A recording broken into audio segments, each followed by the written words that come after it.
Assalamualaikum warahmatullahi wabarakatuh. Perkenalkan, nama saya Desi Melawati dari STIE Swadaya. Di sini saya akan mempresentasikan tentang Tax Planning PPH 21. Dan beberapa poin yang akan saya sampaikan. Yang pertama yaitu alur Tax Planning PPH 21. Yang kedua, Taxability Deductibility Objek PPH 21. Yang ketiga, rekonsiliasi objek PPH 21. Yang keempat, metode pemotongan PPH 21. Yang kelima adalah terapan Tax Planning PPH 21. Yang keenam yaitu klausul pajak dalam kontrak kerja. Yang ketujuh yaitu pemberian kesejahteraan karyawan. Yang kedelapan yaitu implikasi tax planning terhadap beban karyawan. Oke, lanjut. Yang poin pertama, tax planning atau perencanaan pajak adalah suatu cara yang dapat dimanfaatkan oleh wajib pajak dalam melakukan manajemen perpajakan usaha atau penghasilannya. Namun, perlu diperhatikan bahwa perencanaan pajak yang dimaksud adalah perencanaan pajak tanpa melakukan pelanggaran konstitusi atau undang-undang perpajakan yang berlaku. Tax planning adalah suatu kapasitas yang dimiliki oleh wajib pajak (WP) untuk menyusun aktivitas keuangan guna mendapatkan pengeluaran beban pajak yang minimal. Secara teoritis, tax planning dikenal dengan sebagai effective tax planning, yaitu seorang wajib pajak berusaha mendapatkan penghematan pajak atau tax saving melalui prosedur penghindaran pajak tax avoidance secara sistematis sesuai dengan ketentuan undang-undang perpajakan. Alur tax planning PPH 21. PPH pasal 21 adalah pajak atas penghasilan berupa gaji, upah, honorarium, tunjangan pembayaran lain dengan nama dan dalam bentuk apapun, sehubungan dengan pekerjaan atau jabatan, jasa, dan kegiatan yang dilakukan oleh orang pribadi, subjek pajak dalam negeri, sebagaimana dimaksud dalam pasal 21 Undang-Undang Pajak Penghasilan. Berikut ini adalah alur tax planning, perencanaan pajak pasal 21. Yaitu ada mekanisme taxability dan deductibility. Yang kedua yaitu pemotongan PPH, ada metode gross up dan metode net. Oke. Untuk poin kedua yaitu taxability deductibility objek PPH pasal 21. Yaitu strategi memaksimalkan pengurangan, yaitu maximizing deduction. Lanjut. Jadi prinsip taxability deductibility adalah prinsip yang menjelaskan tentang pos-pos yang dapat atau tidak dapat dikenai pajak penghasilan atau objek pajak dan bukan objek pajak penghasilan. Dan pos-pos yang dapat atau tidak dapat dibayarkan atau pengurangan penghasilan bruto. Yang mekanismenya, jika pada pihak pemberi kerja pemberi imbalan atau penghasilan dapat dibiayakan, maka pada pihak karyawan merupakan penghasilan yang dikenakan pajak. Sebaliknya, jika pihak karyawan pemberi imbalan atau penghasilan tersebut bukan merupakan penghasilan, maka pada pihak pemberi kerja tidak dapat dibiayakan atau bukan pengurang penghasilan bruto. Oke, next, yaitu poin ketiga, yaitu rekonsiliasi objek PPH pasal 21. Nah, jadi rekonsiliasi objek PPH pasal 21 ini untuk meyakinkan bahwa atas seluruh objek PPH pasal 21 telah dipotong pajaknya. Perlu dilakukan rekonsiliasi antara data laporan keuangan, baik yang berasal dari akun neraca maupun akun biaya. Rekonsiliasi ini sangat berguna dalam rangka pelaksanaan, pengendalian, dan pembuktian bahwa seluruh objek pajak ketika diperiksa oleh petugas pajak nantinya. Nah, hubungan kerja antara karyawan dengan perusahaan berlaku prinsip umum yaitu taxability deductibility. Jika bagi karyawan merupakan taxable income atau penghasilannya menjadi objek PPH, di perusahaan menjadi deductible expense atau biaya. Dan sebaliknya, jika bagi karyawan merupakan non-taxable income, maka penghasilan itu bukan objek PPH. Maka di perusahaan menjadi non-deductible expense, yaitu bukan biaya ya. Yang keempat yaitu metode pemotongan PPh 21. Nah, metode pemotongan PPh 21 ini ada metode gross method, yaitu PPh pasal 21 ditanggung sendiri oleh karyawan. Yang di sini merupakan suatu metode pemotongan pajak di mana karyawan menanggung sendiri jumlah pajak penghasilannya. Pada umumnya dipotong langsung dari gaji karyawan.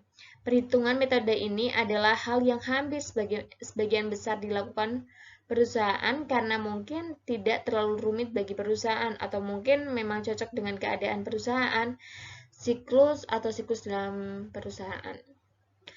Yang kedua yaitu net method, yaitu PPh pasal 21 ditanggung oleh perusahaan.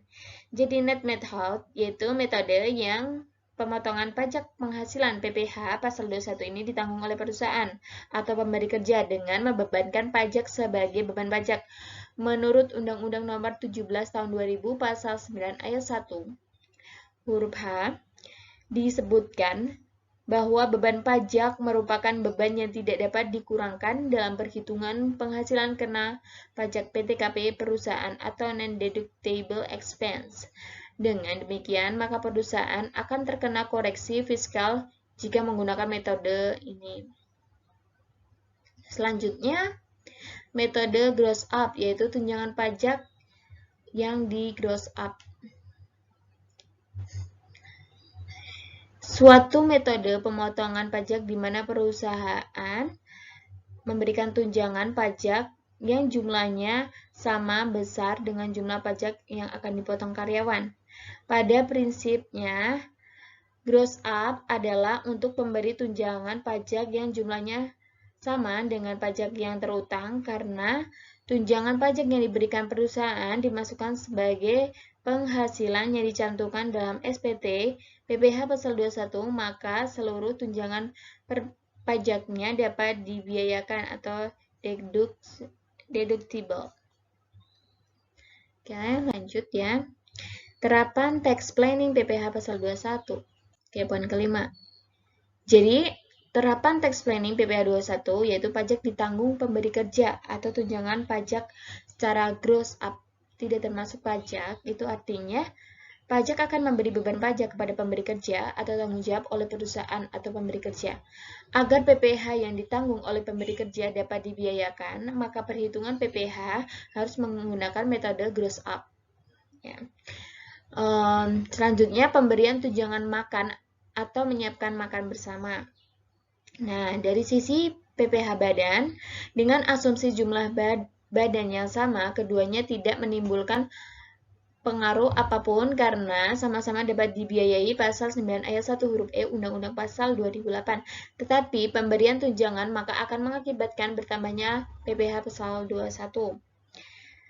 Selanjutnya, pemberian uang saku secara lump sum atau reimbursement. Pembayaran lump sum akan mengakibatkan PPh pasal 21 itu dihitung dari seluruh nilai yang dibayarkan, meskipun di dalamnya mungkin terdapat biaya lainnya, sedangkan dalam prosedur reimbursement pembayaran harus disertai dengan kewajiban untuk mempertanggungjawabkan penggunaan dana dengan meminta bukti pengeluaran. Oke, lanjut. Terapan tax planning PPh pasal 21 yaitu memberi tunjangan kesehatan atau fasilitas pengobatan, yaitu jika memberi tunjangan kesehatan, maka perlakuan pajaknya yaitu bersifat taxable deductible. Jika menyediakan fasilitas pengobatnya, maka pajaknya bersifat taxable non-deductible. Jika menggunakan metode reimbursement, maka perlakuan pajaknya dapat disebut non-taxable, non-deductible, atau taxable deductible. Lanjut. Klausul pajak dalam kontrak kerja.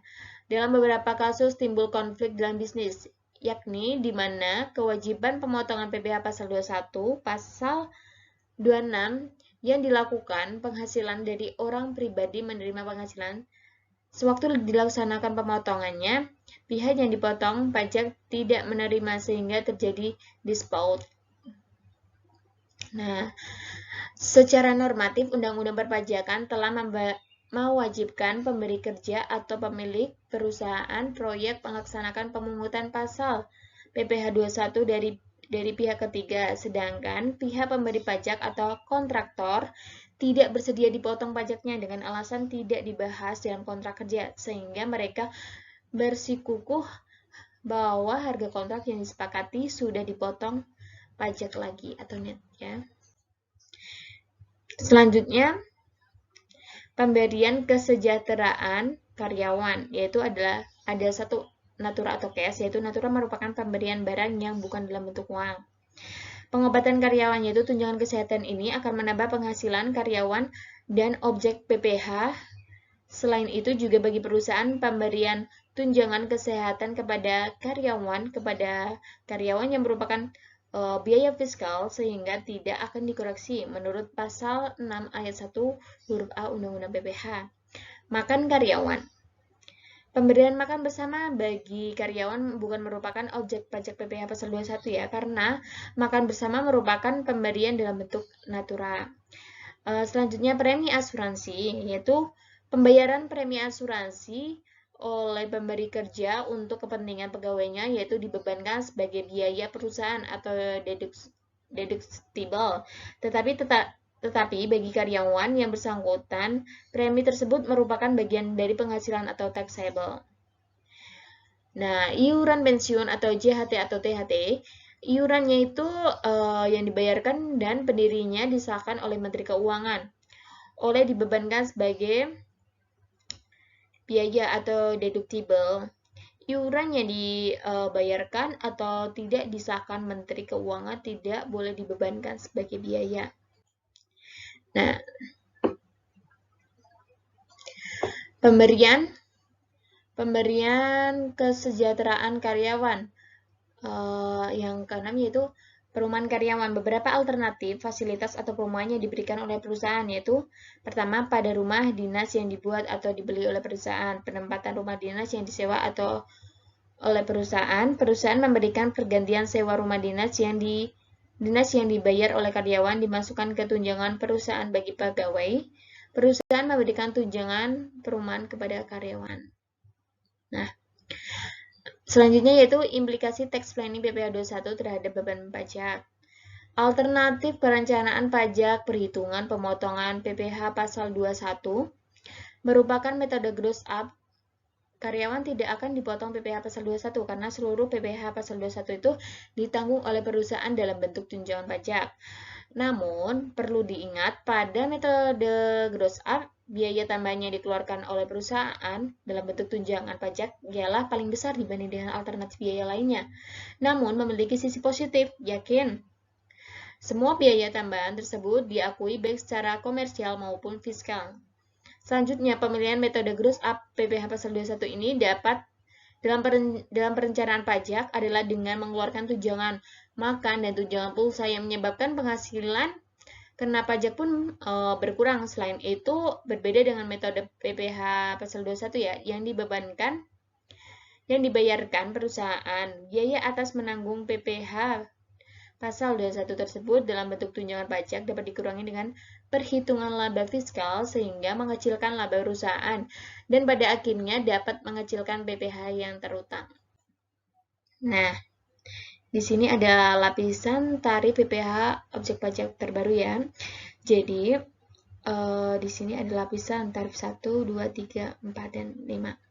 Nah, untuk rentang penghasilan 0 sampai 50 juta, yaitu tarif pajaknya 5%. Nah, sedangkan ini untuk UU PPh ini yang lama. Dan ini yang terupdate untuk UU HPP, rentang penghasilan tarif ya. Jadi tarif pajak 0 sampai 60 juta, maka tarifnya 5%.